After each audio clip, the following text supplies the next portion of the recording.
The African American Legend series highlights the accomplishments of blacks in areas as varied as politics, aviation, business, and sports. We will explore how African Americans have succeeded in areas where they'd been previously excluded because of segregation, racism, and lack of opportunity. I'm your host, Dr. Roscoe C. Brown, Jr. Joining us on today's program are William Pop Gates and John Isaacs, stars of the New York Renaissance basketball team, the first professional world championship basketball team back in 1939. John Isaacs, tell us how the Renaissance were formed and why they're called the Renaissance. Well, from my early recollections, Bob Douglas was a sports-minded person. His primary sport was soccer, and from playing soccer a lot, one day he eventually wound up in an area where some basketball was being played. And these are things that he told me himself and things that I read. However, Bob became so involved with watching this basketball game that he decided he wanted to get involved in it.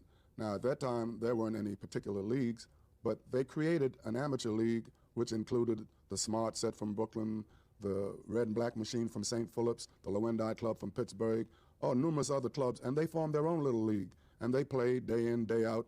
Eventually, some of the outstanding players started receiving money, and this was back in 1923, when we talk of professionalism. Mm-hmm. On the strength of what was happening, the team sort of broke down and they sort of disintegrated a bit.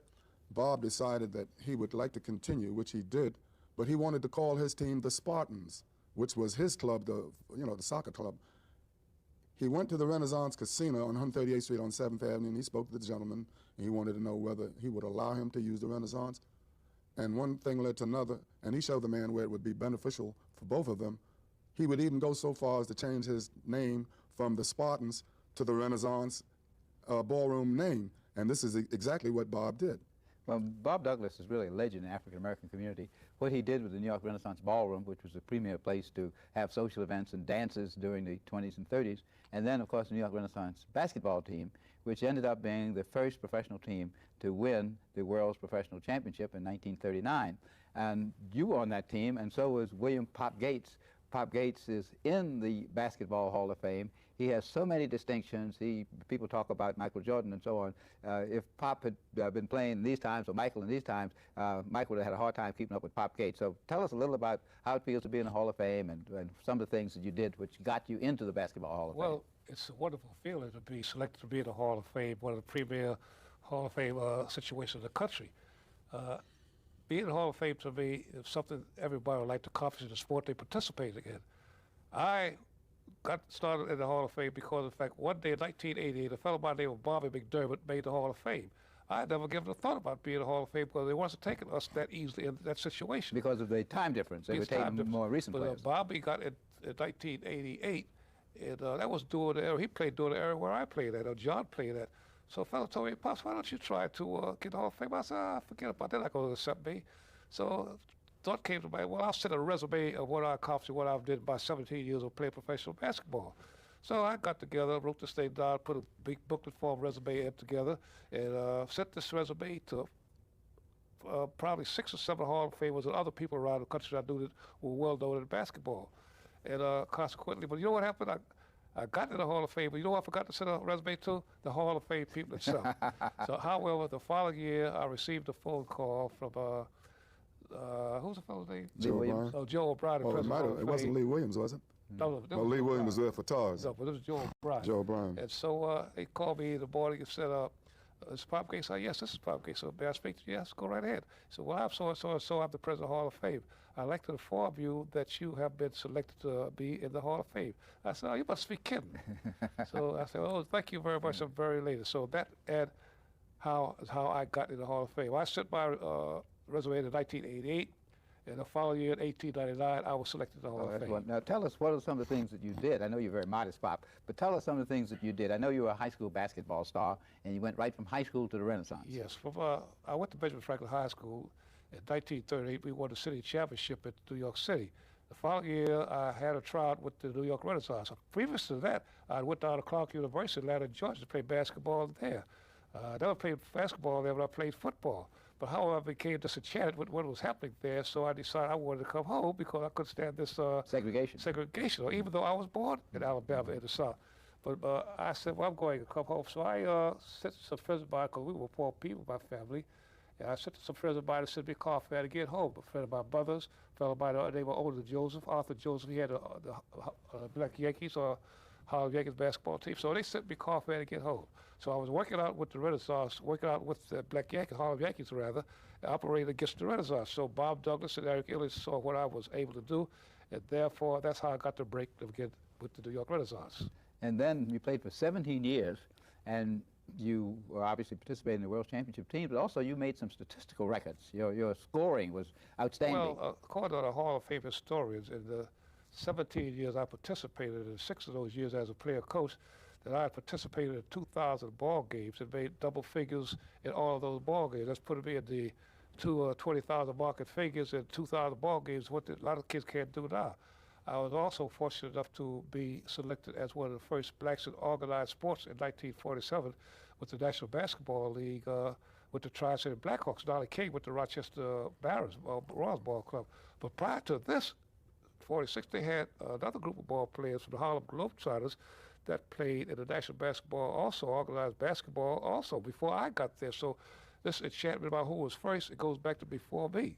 They had great ball players like Bertie Price, Babe Presley, Duke Cumberland, Bertie Price. All these guys should be in the Hall of Fame, also along with John Isaacs and many others. See, this is one of the things that we have found as we talk with legends. In this program, we talk with legends in all fields, in education and economics and politics and entertainment. The history of African Americans, of course, goes back 300 years in this country. And for most of those years, African Americans have been involved in every aspect of our nation's history, in the military, in politics, in sports, and entertainment, and business. Because of the history of segregation, African Americans have not been recognized until very, very recently. Now we have the former chief of the General Chief of Staff, General Colin Powell, where certainly Michael Jordan is one of the most outstanding figures in the entire world, Muhammad Ali, and the like. You folks were pioneers. You probably didn't realize you were pioneers, just like I, as a Tuskegee Airman, didn't realize I was a pioneer flying fighter planes in World War II. But you won the World Championship in 1939. John Isaac, could you tell us a little about this, because it was the first professional basketball world championship. There were 2 black teams involved, and the rest of the teams obviously were white. And the New York Renaissance won. Could you lead us into that? You know, when we were eventually selected to play, my statement always was that not in your wildest dream did you think they were going to put the Wrens and the Charters in opposite brackets. Yeah. Heaven forbid, if you both should win, what would be left? So it wound up that, sure enough, we wound up both in the same bracket, and in our draw, after our first game, the second game was with the Charters. We beat the Charters, so that almost automatically put you into the semifinals, which we wound up being in the semifinals, and we went on and played Oshkosh, Wisconsin. Well, we had played them often enough up in Oshkosh and surrounding towns in Wisconsin, but it was amazing that with all the big people that they had, we were able to contain them, because the type of game that we played against the type of game that they played, ours was keeping the ball off the floor, passing and setting people up, and playing tough defense. They never could understand that. So the end result was that we beat Oshkosh 34-25. And it was like a shocker for most people, because the question always asked was, who was your coach? And when we tell them, we had never had a coach, which is true. We didn't have a coach. We had players that came and brought things that they contributed. And from the strength of doing that, we were able to survive. You know, when you play every night in the week and twice on Sundays, this tells you something about when they talk about character. This team has character. The Celtics have character. I don't know what we had. If that wasn't character, what was it? Let's take a moment and look at a tape of what happened in Chicago in 1939. While Cousy was first learning the game on the playgrounds of Queens, William Pop Gates was becoming a basketball legend. After starring at Benjamin Franklin High School, Pop gained fame with the Harlem Renaissance as he led them to a phenomenal 68 consecutive wins. Defeating the original Celtics and the Globetrotters, the Reigns won basketball's first pro championship. And Pop Gates gained recognition as one of the greatest players of his era. To put this in context for people who watch the NBA now, the 82 games and so on, professional basketball back in the 30s really was composed of individual teams that didn't belong necessarily to a league, but did what we call barnstorm, travel all over the country playing, as you said, John, every night. And as a result, you played many of the teams that you faced in the World Championship. Many of the teams, maybe even most of the teams that you folks played on these barnstorming were white teams. Is that right, Pop? That's correct. See, we started playing basketball when the season began about early part of November, And we started November, wrote it up until March or May or something like that. We played 130 ball games a year, sometimes twice on Saturday and Sunday. But during that period of time, they had several leagues also, like the New York City area, Eastern part, they had the American League, the National League, and so forth, and all like that. They had great teams there, but they weren't accepting us at the top into leagues even then. So Bob Douglas got together with his thoughts and said, well, the only way we can make it was assemble a great ball club with great ball players, and we will have to travel over the country to participate, let the people know what we could do. But what I would like to say is this, that a lot of kids, or like anything else in the walk of life, or anybody, if you don't learn the basic fundamentals of sports or things you do, you're cutting yourself short. So when you get there, you better try to learn and do things that you know is going to be beneficial to you and also to life. You're talking about coaching. John was talking about coaching. Well, my high school coach, Bill Spiegler, Benjamin Franklin, he's taught us definitely basic fundamental type of basketball. When I got to the Renaissance, they had already been playing that type of basketball automatically. So it was easy for me to follow them because they were doing what I was taught to do by another guy. This is what they call now hit the open man, move the ball around and get it to somebody who has a good shot. And at that time, I believe you would use the two-hand set shots. Well, Basically, tell us about the that. important thing, they got the two-hand set shot. They had fellas back at that time shooting one-hand shot, hike these only one. So a lot of boys traveled throughout the West, shoot the shot the one-hand ball shot, but it wasn't predominant as now. But the main objective to participate in a sport is to get that ball in a little hole down each end of the basketball. For however you do it, do it. And you got to do it with knowledge, the ability, the basic fundamentals, block it out, do it where your man is, and do it where all men are on that floor, all 9 other men are on that floor at the same time. These are things you got to know because instinctively, it comes to you when you do these things instinctively when you play basketball as you learn your trade. Well, let me ask this, John. Other than height, because today's players are taller and heavier because of the vitamins and the baby boom and life, do you guys think you could play in the NBA today? Well, after I look at some of the clubs that are playing, yes. Because You could probably play today because you're in great shape yourself. No, I'm looking at the standpoint of what Pop just spoke on.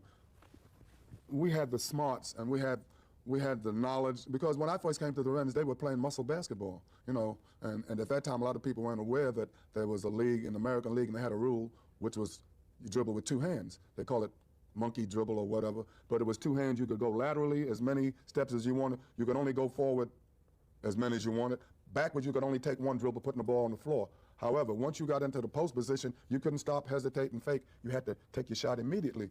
So when, like Pop said, when I came to the Reds, I wasn't used to that muscle, even though I had to play it because there I was playing with fellas. And, you know, when I got to the Reds, Bob Douglas said he wanted to see me, and I kept avoiding. I wouldn't go. I was playing stickball. Well, really, Roscoe, baseball was my game. Basketball? I can't nothing about basketball. What's that? And I watched it and watched it, and eventually I learned to like the game and watching the older fellas and playing with them. But going to the Reds, you know, things that we did, and I said, no, we can't do this any longer. Fat Jenkins was my roommate, incidentally, and things that we would do. He was the guard on the Reds, and he was the captain. He moved the ball around, right? But he was so quick. I think he was the fastest man, with the exception at that time, Vic Hansen, who was from Syracuse, was considered the fastest thing on the basketball court. Fats lost the ball, and Vic Hansen had it on the way down the court. Fats reversed, ran him down at the other end of the court, and got the ball from him before he could take it put it back up. But eventually, like Pop said, from playing together and watching everybody, it was like each one teach one. What I came with and donated to the group, we all meshed in, and we all bought into the, you know. Well, who made the substitutions? I had the occasion as a young man to watch the Renaissance play, and I never could figure out who was coaching the team. Well, Fats as captain, Fats as captain would make the substitutions, but it always wound up that I'd always try to avoid, because I had bone bruises in my heels and a whole lot of other different things. And when Pop would decide who was going to start, it was always, let's see what's in vogue. Fat. Yeah, fat. Yeah, let's see what's in vogue for tonight. And he would say, Mr. Smith, Mr. Cooper, Mr. Graves, Mr. So-and-so, and I'd be hiding behind Cooper and Smith. He said, and yes, and you, Mr. Isaacs. And I was, Well, see, let me get this straight or clarify the thing. Ball players at our time were very good ball players also. They might not be overall as tall as they are now, but they had the upstairs in the head. They had the brains. They knew the know-how, and we knew what we were doing. So you had guys there that could play. All our team could play presently now. All other teams, the white or the black teams, could play in this game now because we play the game as supposed to be played as is written down in the book, basically fundamental aspects to the game you do. They don't do this stuff. A lot of these kids are great ball players. A lot of them are great with the potential. But a lot of them just play basketball. They don't know how to play. That's which why is some of the important. coaches have a tough time with some of the stars. The stars might be making 25 points a game and doing very sensational shots, but in order to make those sensational shots, sometimes they have to ignore somebody who's right under the basket who would make it easier You got shot. to get by me Yeah. to make your shot. You got to get by him to They're not going to get by these because they're going to have to learn a lesson to get by it. We know how to play defense. A lot of people say, I'll play defense, I'll watch the guy by the hips. And you play off this elbow distance. I'll go by something like that any day of the week. People, that stupid play with that kind of way. You play off distance, and you watch the only thing that will carry the person where he's going. What is that? Just feet. Feet. There Not you the go. body. That's right. You watch that, you match your left foot with his right foot, vice versa. And you play the angle of the basket. They don't do this. You See, I want to make you a coach. We need you in some Well, I places. was a coach for 6 I know years. that. I know that. Let's talk about what this means to today's kids. I know there's been a thesis written entitled "The New York Renaissance Professional Black Basketball Team, 1923 to 1950" by Susan Rail at Penn State University. Now, this is a tome of 500 pages of the history of the Wrens year by year, how they were started, the interaction between the players, etc. It seems to me that African American and other youth from other ethnic groups should know about this, because this is really the history of the way basketball got started, the way African Americans made contributions, and what you folks did in your generation. You're in the Hall of Fame, you are well respected as a leader in the Boys and Girls Club, but the opportunities for you folks to move into coaching ranks, general managers, didn't exist. The same thing is true today, that if these young men and women now who are playing professional basketball don't attend to some of the details like getting on time, reading the contract, respecting people, respecting the media, they may have a lot of money, but they will not make the contribution that they could make. You have worked in the Riverton, you've worked with youth, and you've worked in the Boys and Girls Club at Hoe Avenue. You've made a contribution that transcends any money that you may have made. What message, I'll ask each one of you, what message do you have for the youth? I'll start with Pop. Well, the first message I would have with any kid or any person coming up today, number one, listen to your mother, and your father, and your parents. Do what they would want you to do, what they would want you to do. Go to school, get your education, because basketball or any other sport is just a short rate of time, but a very few make it to the top. So you may be good at high school or college, but you can't cut it in the pros. So by most